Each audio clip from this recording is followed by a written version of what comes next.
Makinig ka mga ka-Real Talk. Kung wala pang nakakapagsabi sa iyo nito ngayon, hayaan mong sabihin ko sa inyo ito.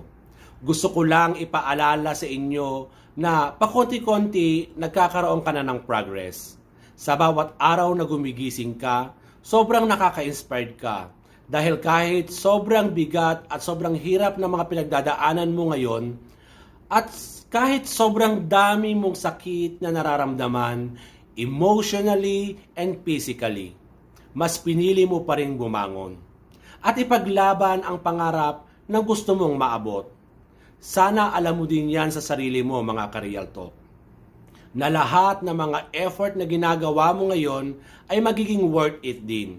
Hindi lahat para sa iyo, kundi pati na rin sa mga taong mahal mo. Tandaan mo parati na step by step, nakakarating ka na sa buhay na